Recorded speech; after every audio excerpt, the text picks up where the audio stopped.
how do vaccines work to protect us? And what are the different approaches that we are hearing about now for vaccines?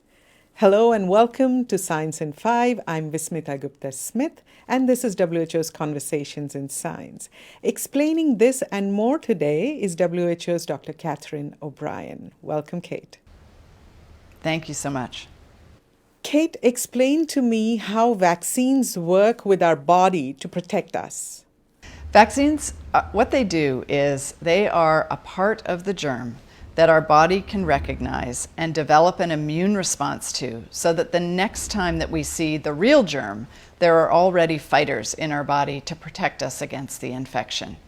For coronavirus, we know that it's a part of the outside of the coronavirus, the spike protein, is the part that if we have fighters against the spike protein, we will have a much lower chance of getting disease or getting serious disease from coronavirus.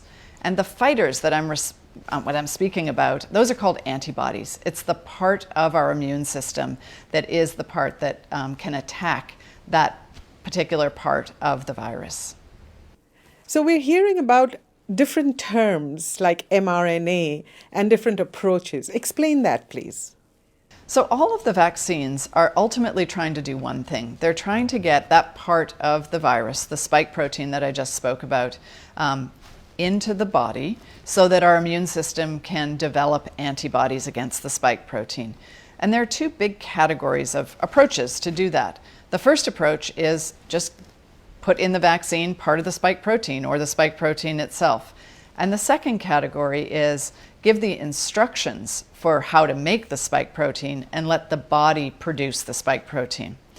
In the first group, where we actually give part of the spike protein, this is how the vaccines that we have for lots of other diseases work. And sometimes the vaccine is developed so that it has just that part of the germ in it, in this case the spike protein.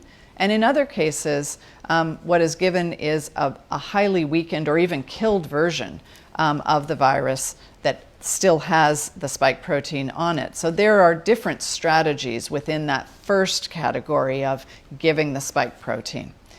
In all cases, it is so weakened, the particles that are given, that they don't cause disease in us. So you're not going to get disease from the vaccines that are given, even if it's a weakened part of the germ.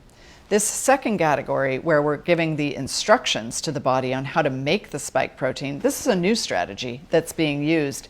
And it's a really important new strategy because we can develop vaccines very quickly, a much more efficient way of developing vaccines and using the body's own ability to produce proteins is a really powerful tool. Kate, when we hear about vaccines developed from parts of viruses, people may have questions about safety. Speak to us about safety of these vaccines. Our immune systems are incredibly powerful. On a daily basis, a weekly basis, a monthly basis, our immune systems are seeing all kinds of viruses that come at us in our noses, in our mouths, in our intestinal tract, on our hands. And it's the job of the immune system to be surveying what's out there and readying itself for when it's exposed to something that could be causing disease. What the vaccines do is they provide to the immune system a small part of a germ that we know can cause disease. And it's training the immune system so that it is completely ready when it actually sees that particular germ. The vaccines that we have that have been used in hundreds of billions of doses for decades, and in fact for centuries for some of the vaccines, have been studied, evaluated for safety and for the impact that they have.